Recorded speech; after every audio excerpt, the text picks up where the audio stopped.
Good afternoon. I am Peter Flaherty, Chairman of the National Legal and Policy Center. I'm from Washington, D.C., but please don't hold that against me. Our proposal would separate the roles of Chairman and CEO. Sorry, Charlie. But I would take it one step further and suggest that Berkshire remove itself from corporate America's assault on American institutions and culture. I'm proud to say I'm a capitalist. But it is obvious to me that capitalism is failing to deliver for the American people. Real wages have been falling for years. Wealth disparity has never been greater. And right outside my hotel window here in Omaha is a homeless encampment, an all too familiar sight in American cities. We don't have a free economy, we have bailout capitalism. When small businesses lose money, they go out of business. But when billionaires bet wrong, government steps in. Money printing by the Federal Reserve and irresponsible, debt-fueled spending by politicians, what they call fiscal stimulus, have artificially inflated asset values. So those with the most assets benefit the most. Wage earners get ruinous inflation. But even worse than the wealth gap is the values gap. The top 1% now seek to impose their corrupt morality upon the rest of us, whether it's in the form of critical race theory, transgenderism, or the myriad of other woke causes that permeate corporate advertising and messaging. Why has corporate America embraced both economic and cultural radicalism? It's pretty simple. When you have so much money, your fortune is going to come under scrutiny. The best way to insulate yourself and keep anti-business off your back is to embrace their causes, even if in the process you undermine the system that produces your wealth. That is what allowed Mr. Buffett to advocate for higher taxes, even though they will fall on the middle class.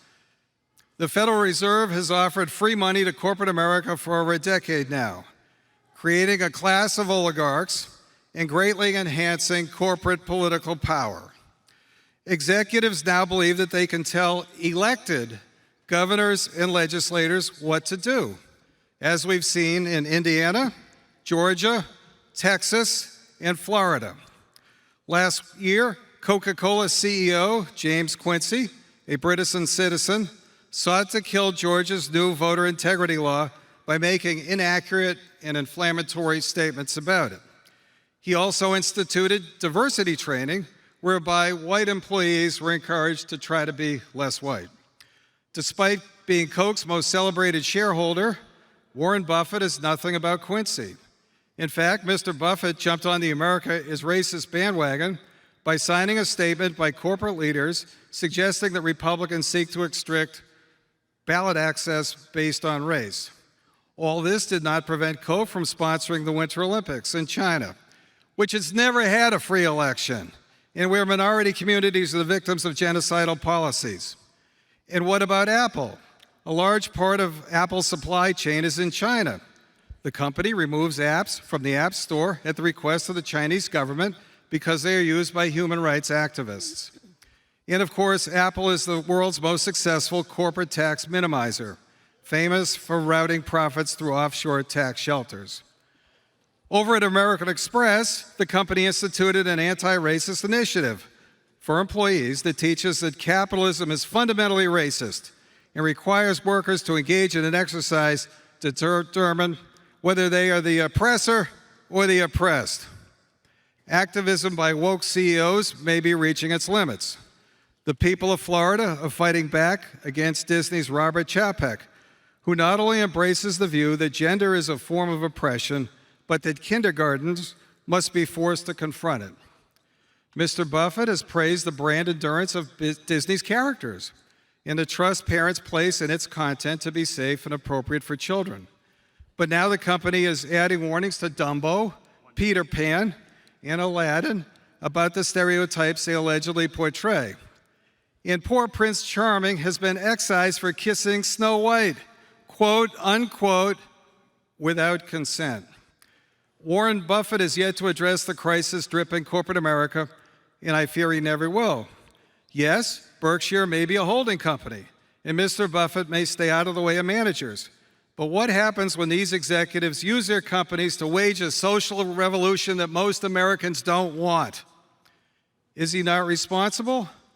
He can't have it both ways. In this country, wealth has been admired and even celebrated because our system allows anyone to become rich. But what happens when Americans suddenly find their history and future under attack by corporate America? The social compact that permits such affluence will be broken. Mr. Buffett, if you are the face of the capitalism, why don't you do something to save it? Thank you. Okay. Thank you, Mr. Flaherty. Well, if there are any shareholders voting in person, they should mark their ballot on the motion. Ms. Amick, when you're ready, you may give your report. My report is ready. The ballot of the proxy holders in response to proxies that were received through last Thursday evening cast 72,298 votes for the motion and 421,181 votes against the motion. As the number of votes against the motion exceeds a majority of the number of votes of all Class A and Class B shares properly cast on the matter, the motion has failed. The certification required by Delaware law of the precise count of the votes given to the Secretary to be placed with the minutes of this meeting. Thank you, Ms. Amick. The proposal fails. The second proposal requests that the company publish an annual assessment addressing how the company manages physical and transitional climate-related risks and opportunities. Directors have recommended that the shareholders vote against the proposal. I will now recognize Tim Youmans, a representative of Federated Hermes, to present the proposal. I thank the chair, the board, and fellow shareholders. I'm Tim Youmans, lead North America, EOS at Federated Hermes, here today to talk about ballot item 3, a proposal that is co-sponsored by Brunel Pension Partnership Limited, represented by EOS, Caisse de dépôt et placement du Québec, California Public Employees Retirement System, and State of New Jersey Common Pension Fund D on behalf of their combined millions of ultimate beneficiaries. EOS, CalPERS, and CDPQ co-sponsored a similar proposal last year, asking the company to commence climate-related risk reporting, which the company has not started. The context for this year's parent company climate reporting proposal is, however, different in 3 ways. First, we've added New Jersey Common Pension Fund D. Second, we stand before this annual meeting of shareholders backed by, in our estimate, the majority of non-insider votes cast at last year's annual meeting. We provided the company tallies showing that the majority of non-insider votes cast supported last year's proposal, and Glass Lewis has also corroborated this result. The company disagrees, but has not shared its reasoning. Third, the parent company began engaging with the co-sponsors this year, and the company recently published a supplement to the chair's letter from Vice Chair Abel discussing climate change matters in the company's energy and rail subsidiaries.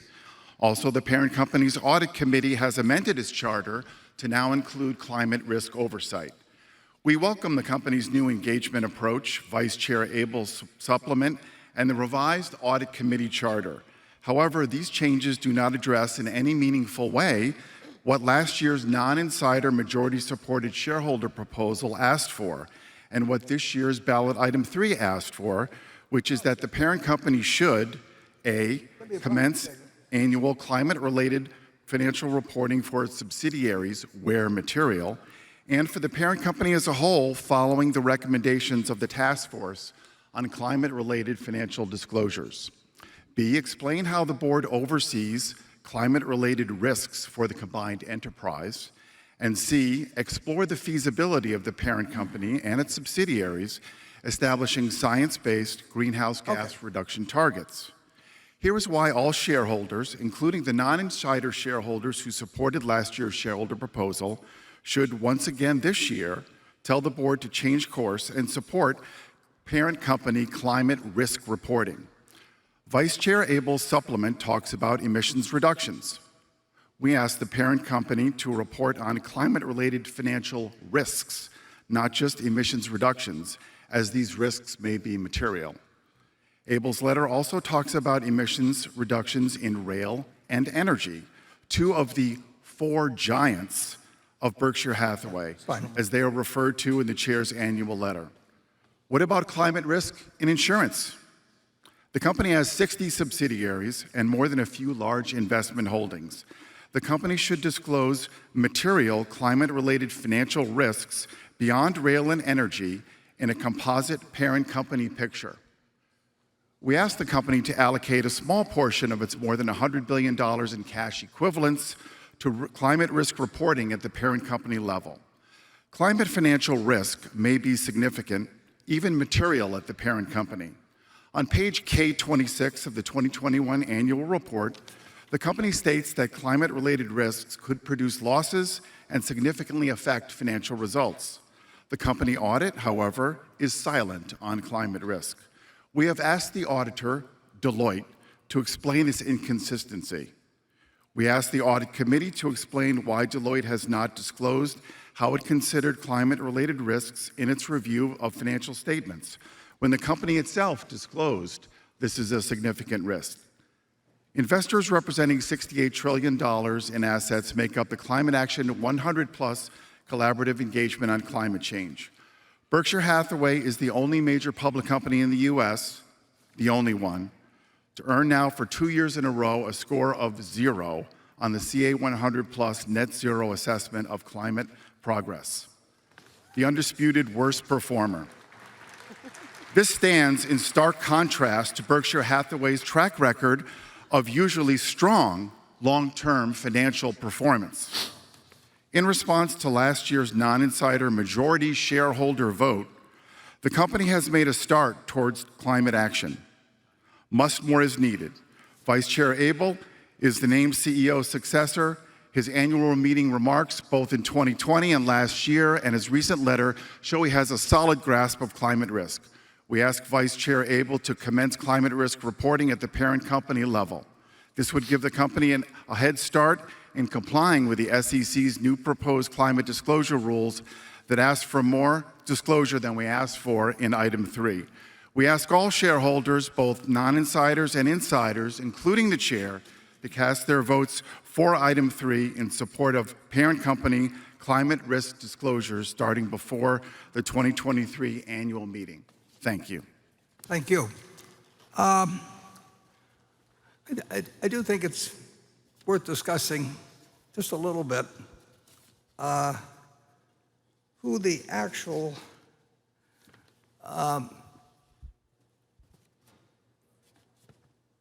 constituency is of public pension plans.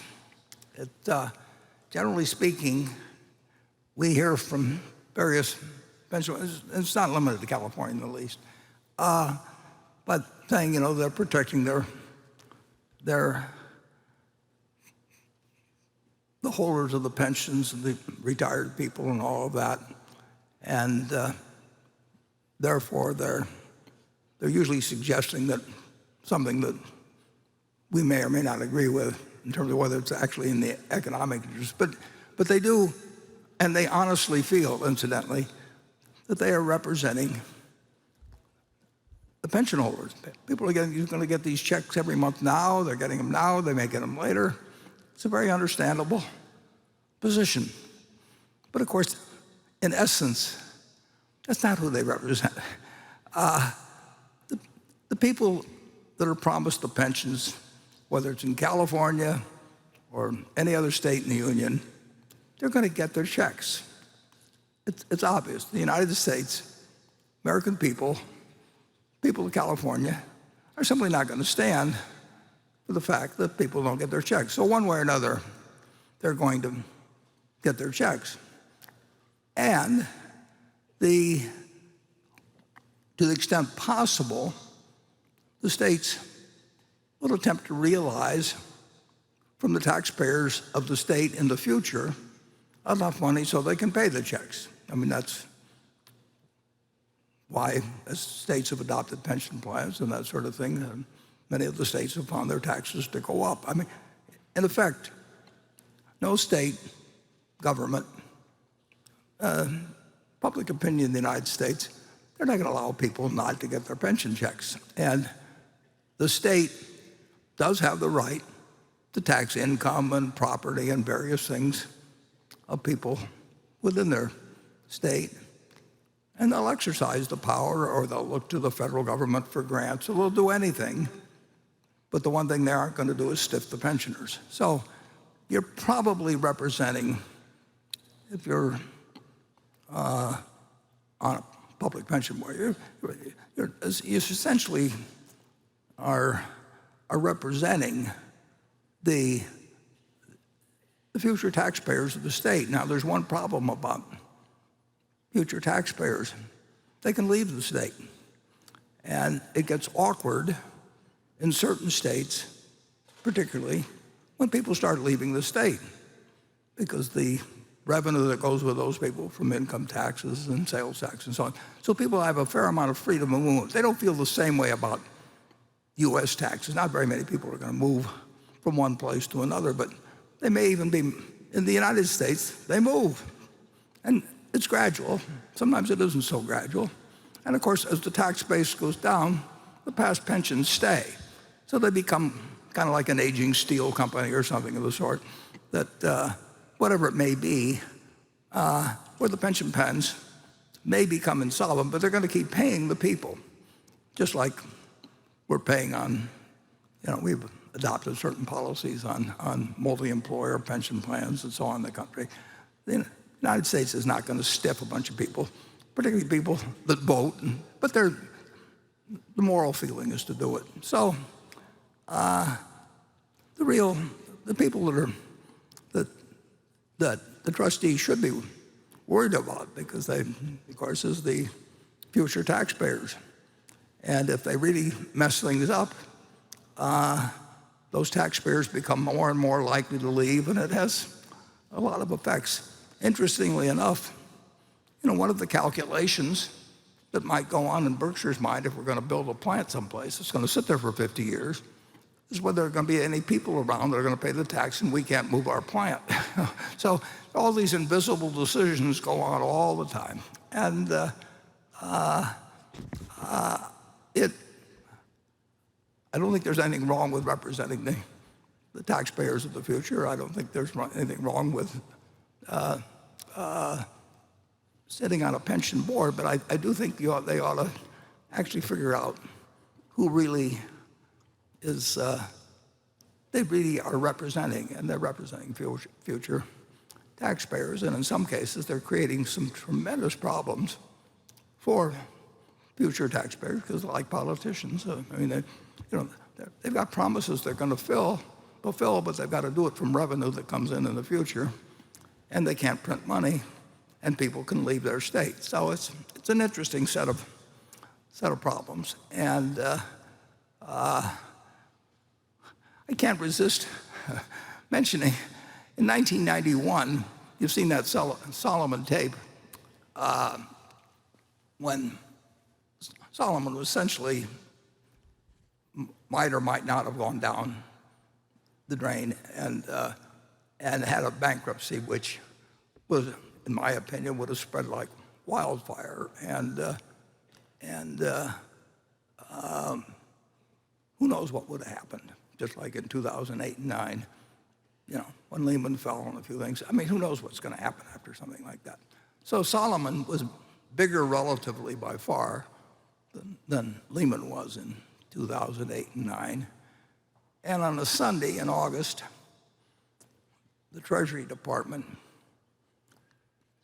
the Securities and Exchange Commission, the Federal Reserve, all decided on a Sunday that something they did on Sunday morning really was a mistake, and that they better change it on a Sunday or the whole economic system might go down the tubes. And in this book, which we have for sale out here, the other $1 Trillion Triage, in the first early page, it describes that period. I didn't know some of the stuff that's in the book even that was going on, but essentially, the Federal Reserve, Alan Greenspan was brought in one time, Jerry Corrigan was there, Nick Brady was Secretary of the Treasury. They decided, with various degrees of conviction, but they did decide, because they had to decide by roughly 2:30 in the afternoon whether something they did at 10 o'clock, which was kind of unprecedented, they were going to reverse themselves. Now, can you imagine trying to get institutions like the Federal Reserve and the Treasury Department to reverse themselves? But they did realize that they had probably done something that was going to cause a huge bankruptcy, which could turn into a whirlwind in Wall Street. So they reversed themselves, and tells the story in this $1 Trillion Triage.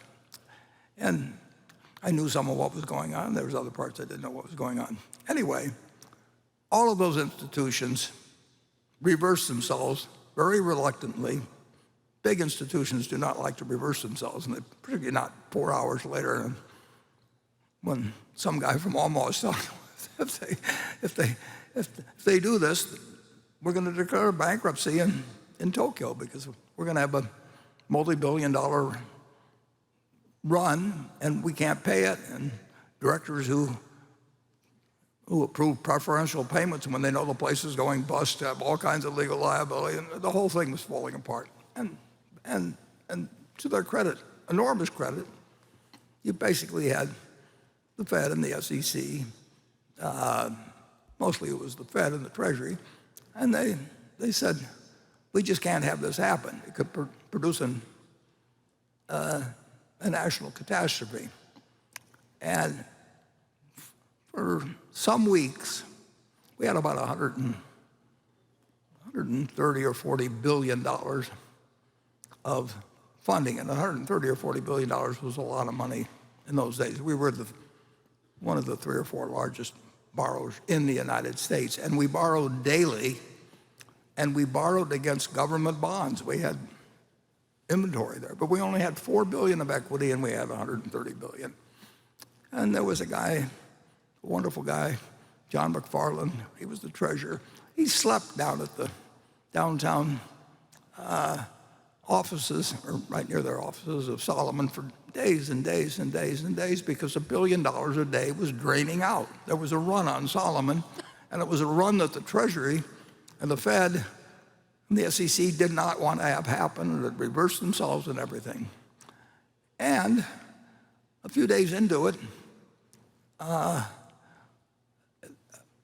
whatever reason, but CalPERS was a big lender to us, and they decided they weren't going to do business with Solomon anymore. So they were going to precipitate they were going to accelerate the run on. And they announced one day that they kind of approved of everything that was going on, but they just didn't want anything to do with us, even though we were giving them government bonds as security. And this was accentuating the problems for the Federal Reserve, the U.S. Treasury, and SEC, and no one knew how it was going to come out. But they pulled, and other people pulled, and John McFarland stayed downtown and kept trying to raise $1 billion every day to pay off people in terms of run that was occurring. And the Fed did not want this run to get out of hand, but they couldn't give us the money, and the Treasury didn't want the run to get out of hand, but they couldn't give us money, and so on. And it was, it was a terrible problem. And CalPERS, like I say, they said, well, we don't want anything to do with these guys, so we won't lend on government securities, even though the loan is good. And then a little later, they sent word to me that if I would come out to California and talk to the people, the trustees, that then they would reconsider. So that was what they wanted as part of their deal, not to cause keep participating in this run and take a different position.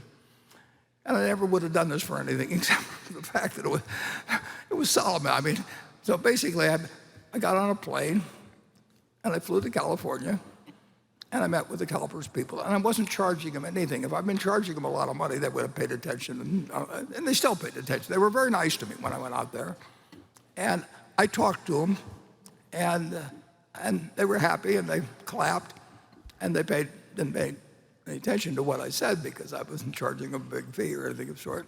And I went back to New York, and then they started doing business with us and announced that really they had decided Solomon was fit to do business. So I have a little bias in terms of when they come around and they present a proposal and they say that in their proposal, and this is in our proxy statement, and we filed this with the SEC. We're not going to say it if it isn't true. And basically they make a mistake